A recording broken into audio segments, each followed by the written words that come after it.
because it was on, I guess. So,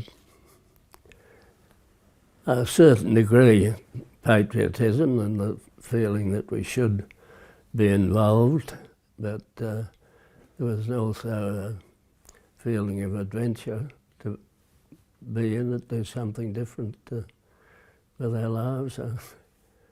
I'd never been out of Western Australia prior to the going overseas in the services. So, yeah, there were mixed motives, I suppose you have to say.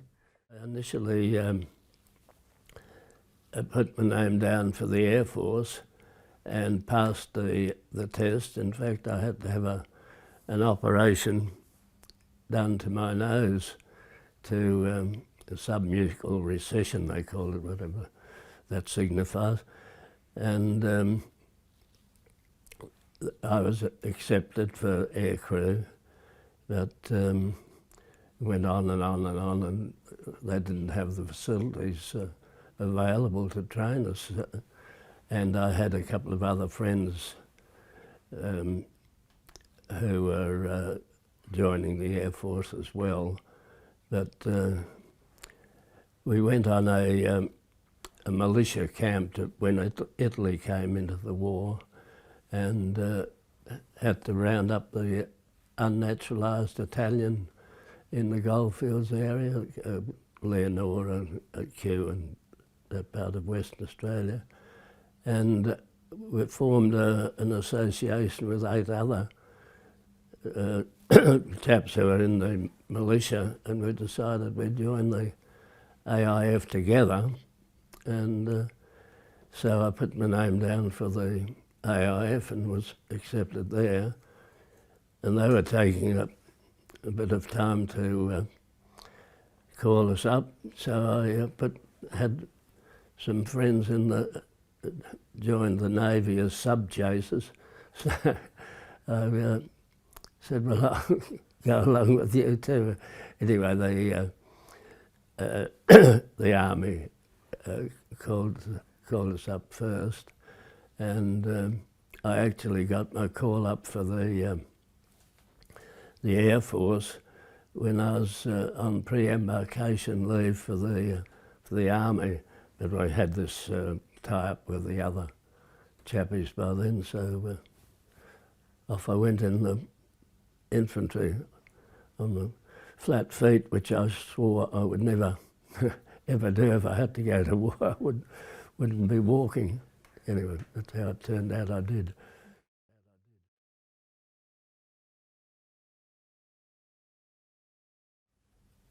Well, the first port of call was Ceylon, and we were on the Aquitania in the convoy that took us to Ceylon. We had about 4 or 5 days in Colombo, and we changed ships then to a couple of Dutch, New Amsterdam. It's a Dutch ship that had been made available, requisitioned by the powers that be to take us on to Egypt, where we were to be encamped and finish our training or carry on our training.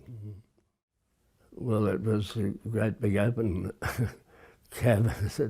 The Aquitania wasn't. We had the Aquitania was set up as it was for peacetime travel, so it was quite luxurious. But when we transferred to the Dutch New Amsterdam, it was well, pretty not primitive, but it wasn't luxurious sailing by a cruise ship.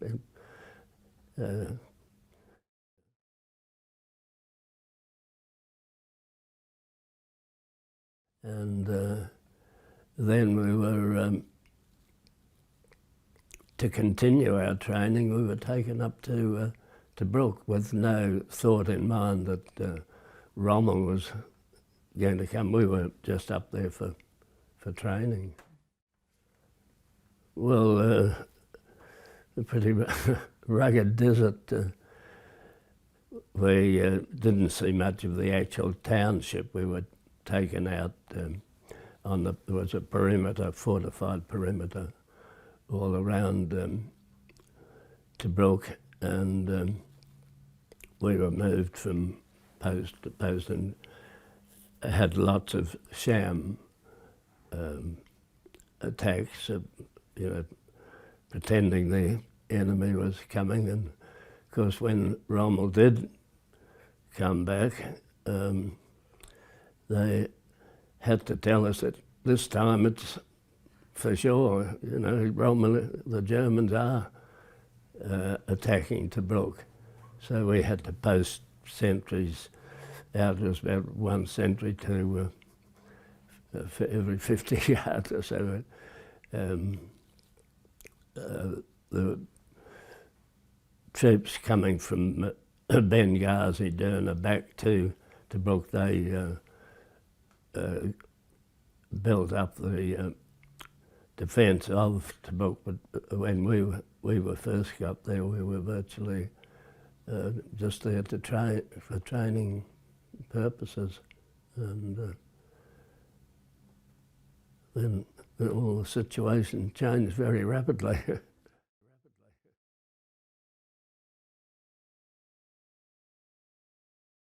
No, well, the posts were Sugar 6 and Sugar 7 were the two posts that we had the most to do with. They would be about at least 200 yards apart, I suppose, or metres. I should be talking in that, having not gone totally metric. Well, they were concrete posts with underground accommodation, fully self-supporting, but each one had passageways and open areas, but each of them had I think 3 or 4 firing circular defensive posts, really, where you mounted your Bren guns or Tommy guns or rifles or whatever you had, but they're impossible places to defend, really, because you had to put, there was this concrete surface of the post.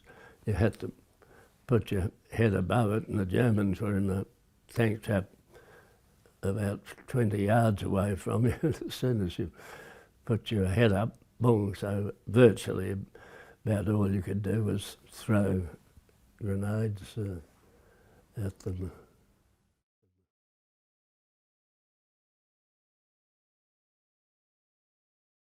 For the whole time we were there, patrols used to go out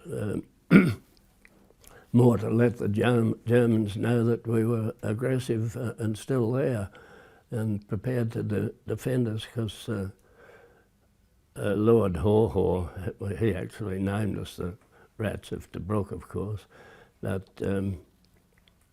he also named us self-supporting prisoners of war. That they just had to stay there, and we had to stay there too. So the tag self-supporting prisoners of war became attached to us, which we didn't like particularly. That I was thinking, and for that reason we had to show them that we were more than self-supporting, that we were a bit of a thorn in their side. But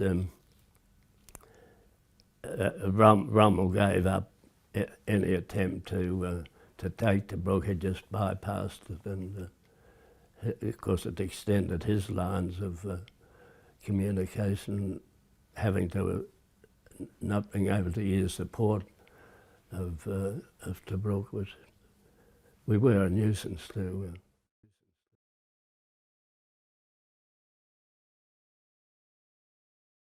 the Stikers were a source of, well, they, when they called them dive bombers anyway, and when they dive bombed, they had kind of sirens that they used to put up. It made the most frightening noise you can imagine, and you know, even before the bombs started leaving the aircraft, there was this horrible noise. Oh, you know, they're just about on top of you anyway. And then the bombs came. The strafing was pretty severe, but that dreadful noise that they made as they it made a lot more noise than that.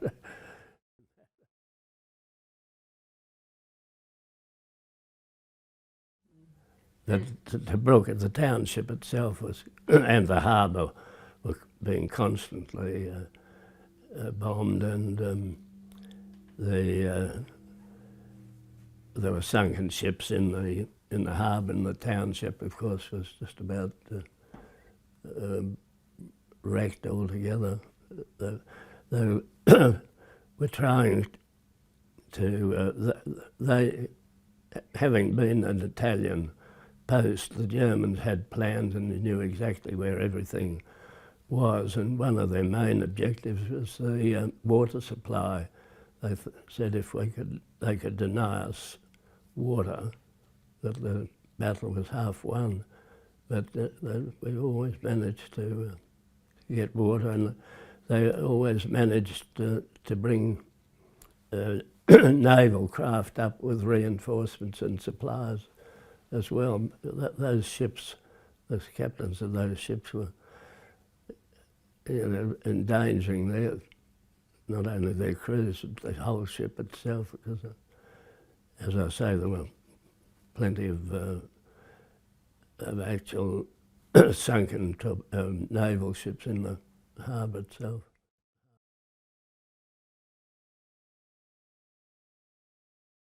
When we went up on the perimeter in the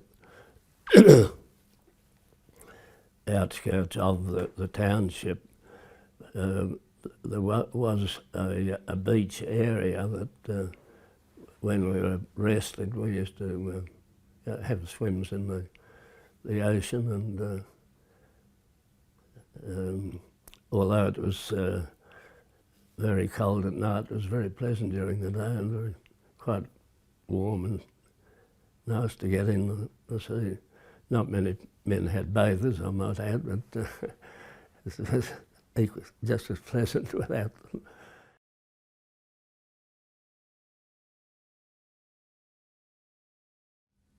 Well, being on the alert and being expectant and being prepared, making sure our weapons were kept in immaculate condition.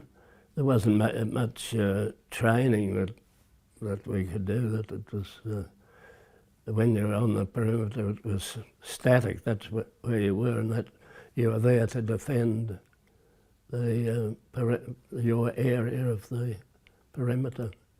So it was basically just being on the alert.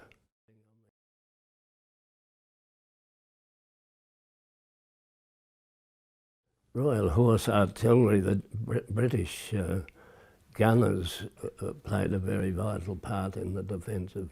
Well, I'm talking history, which everybody knows now, but we were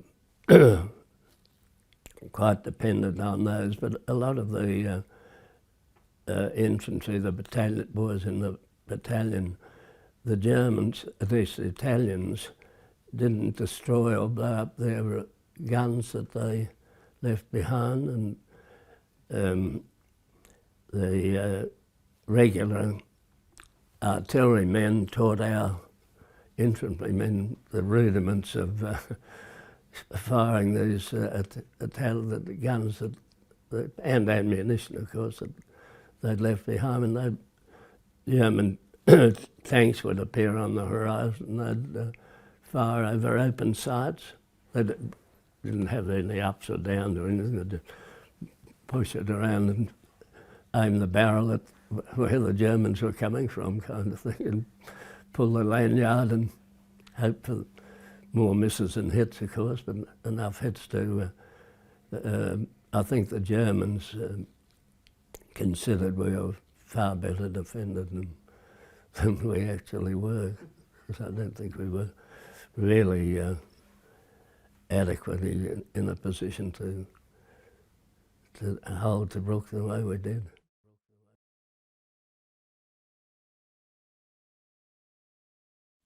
The main task we were given was virtually to straighten out the salient. The S6 and 7 were on the high ground which overlooked the whole area of Tobruk, including the township, although the township was quite some way away. But we were sent to virtually straighten out the salient and deny the Germans the high ground where they could look at over the whole of the Tobruk area. It was a big advantage to have that high ground, because from there they could see everything that was going on.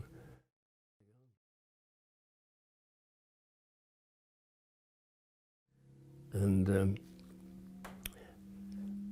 of course, to make it look as though the defence was even greater than it was, they used to tie bags and things behind just ordinary trucks and put up a terrific dust, create dust storms. They drive these trucks pulling bags, and we must have looked quite a formidable defence force with all the movement that was going on, because with all the dust they couldn't see whether they were towing guns or tanks were operating or what. We didn't have all that many tanks in Tobruk anyway.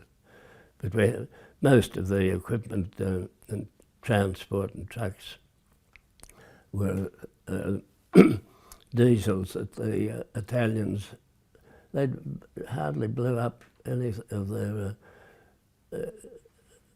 ammunition heaps, food dumps, even their wine dumps, which was duly appreciated by some of our troops.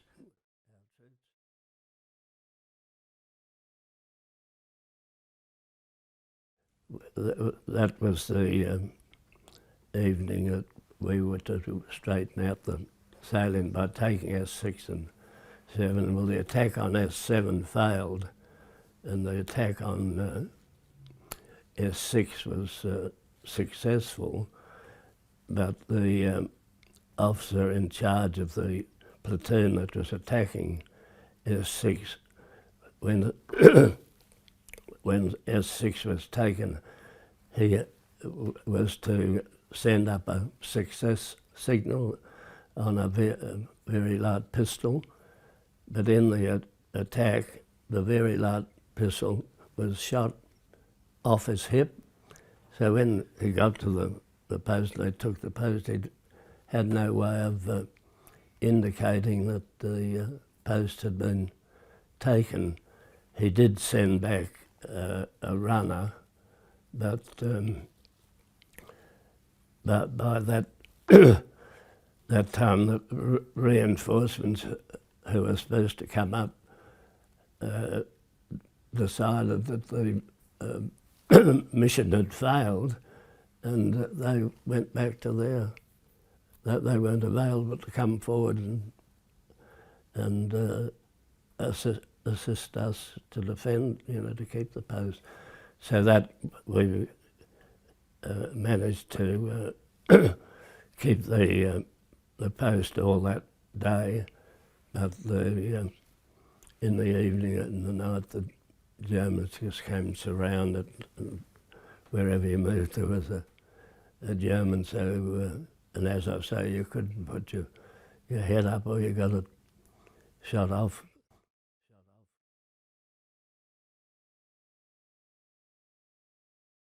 Germans, they had us, as I say, lined up in this, tanked up, and we thought we were for it, but the prisoners, the German prisoners that were, apparently when we left the post, several grenades, which were touch grenades, exploded, and they thought we'd booby-trapped the post for when they came in, which we hadn't. Anyway, and these German prisoners that we had stood up in our defence and said no, they looked after us, gave us water, what food they had, and they virtually were our salvation. We managed to escape 3 times. The first one was on the march.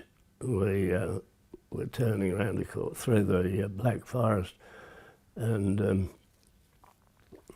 the guards were marching with us, of course, and turning around this curve, we thought the guard behind us wouldn't be able to see us, so we went over the edge into the forest, but the guard did see us, and they had these Alsatian dogs, and when you get an fierce Alsatian dog not wanting you to get us to escape, you behave yourself, take notice. While we're still on the march, they had us in a great big shed, about 400 or 500 of it, I suppose. Anyway, I was looking out. There were no guards inside the shed, but there were guards walking up and down outside the gates. I noticed that the one in front of the gates was marching up and down, and then he'd stop for about a couple of minutes and have a cigarette and looking the other way. So I said to Alan and Tom, hey, look at the sky. So we shot through then, and we found a cave on a little hillock, and so we thought we'd spend the rest of the night there.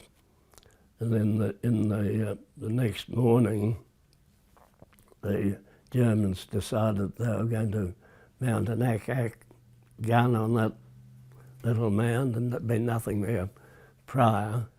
And while he was having lunch, one of the German actually working on this, the construction of the ack-ack gun, came down into the cave where we were, because the others came down. So we were gone again.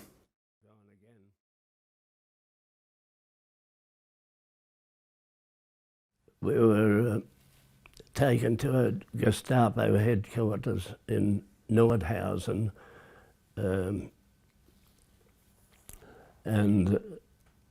the instruction to prisoners of war that, as they said, escaping is no longer a sport.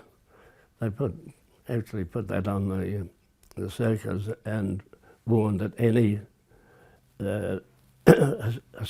attempting escapees amongst the British forces would be shot on the, no big person. Anyway, we were, as I say, recaptured by these guys, and we were taken into this headquarters of the Gestapo, and the first thing when we were marched into the felt table or whatever you think was, why weren't these men shot? And anyway, I don't know what reply the guy, anyway, we hadn't been shot, obviously.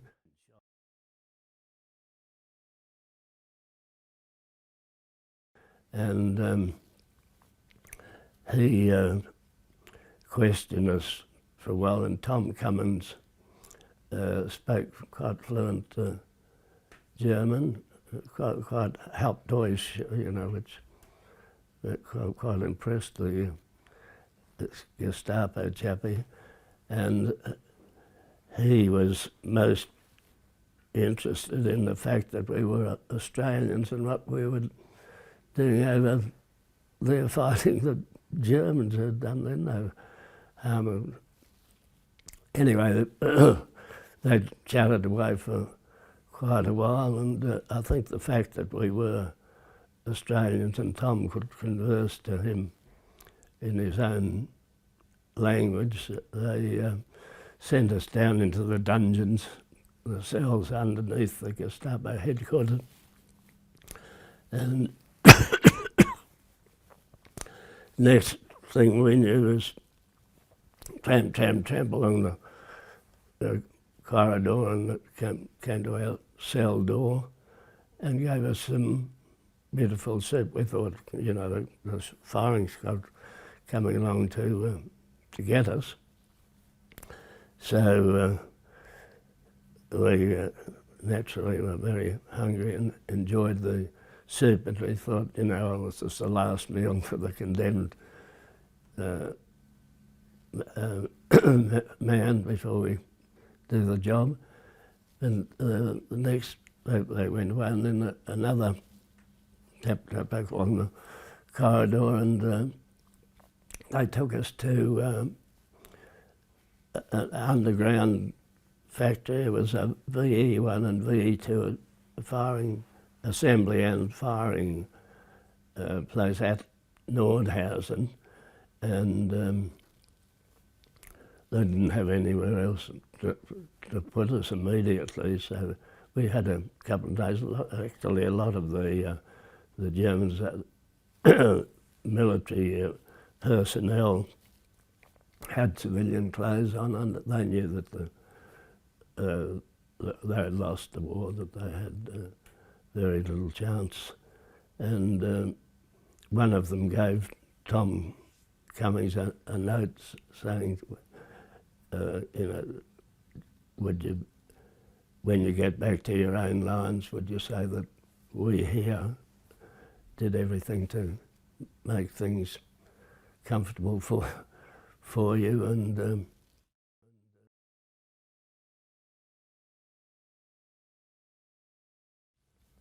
anyway, they took us from this underground factory. It was actually built into the hill, you know, virtually a whole township in the mountain.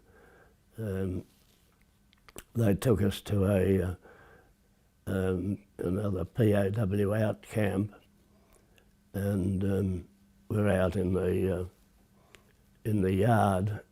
But the actual camp had a air raid shelter attached to it, and the American aircraft came over and the siren went, and the Germans guards were in front of us getting into the three of us. Actually, there were no guards behind us. They'd got into the shelter and up the POW we're going in. So we, the three of us, departed and went into a garden of a very well-kept home with lawns and what have you. So we'd could hear the Americans crossing the Rhine, and the sound of we knew that they were approaching, so we just stayed there for the morning and the afternoon. The actual Yanks did come through, and well, one of the hardest things was getting down to greet them, because anything that moved, they were shooting. So anyway, I had an Australian slouch hat. Whether it did any good or not, anyway, waving it and creeping down to meet them, and the American in charge, he accepted us as being genuine Australian ex-prisoners or prisoners of war, and he said, "Oh, I suppose you want to get out of," and we said, "Oh, you know, if we can help in any way with the fighting." We weren't in particularly good nick, I might add. We will, and they said no, and there was a German major sitting in his car. He'd just been taken prisoner of war, so the American just kicked him out, and he said, "Here's your transport down to Paris."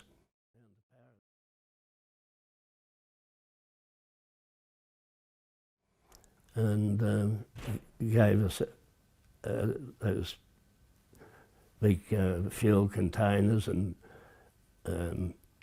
sea rations, and you know, plenty of, and a note to say, "These are 3 Australian prisoners of war making their way down to Paris. We should be pleased of any assistance you can render them on their way through," and they did. Took a few days to get down, but we were fortunate in 2 of the places they had evening shows that really high. I've forgotten the names of you know, they're probably Bob Hope type. We'd never heard of Bob Hope or anybody like that while we were prisoners, and they really looked after us. And then we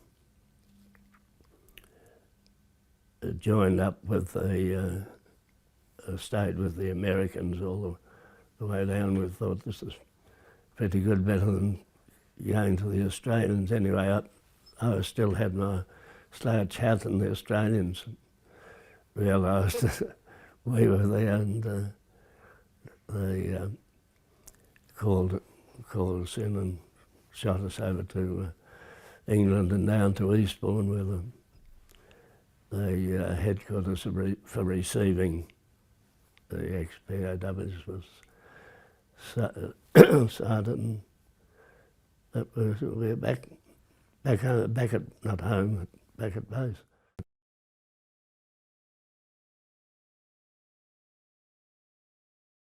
At the time in Paris, and Madame Dupont, her husband was one of the head of the Marquis, and she was accepted by all the generals and what have you, and she took us along to a cocktail party that I suppose they were all discussing tactics officially, but here was we in our ragged old filthy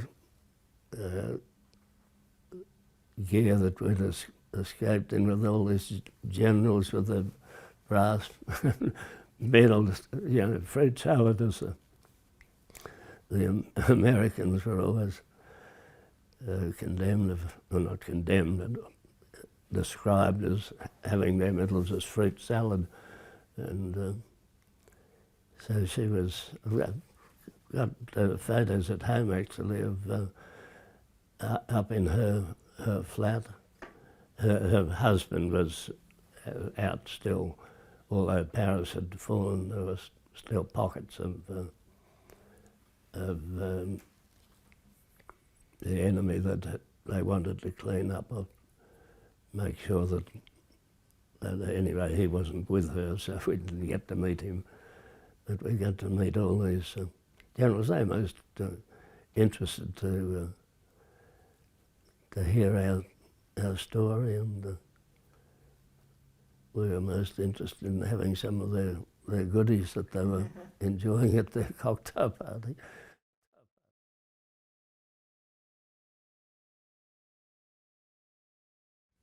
There were plenty of times when we thought this is it, but fortunately the gods were kind to us. But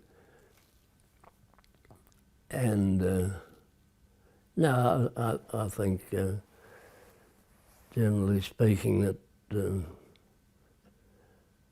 the friendship, the mateship, as they all so fond of calling it, was a lasting memory. The friends, although I joined up with these 8 in particular who had been rounding up the Italians, non-naturalised people, we'd spread out quite a bit, and I had virtually new friends, a lot from the Goldfields, Kalgoorlie, and that was an association that I kept after the war and treasured and valued, while we were with them and together.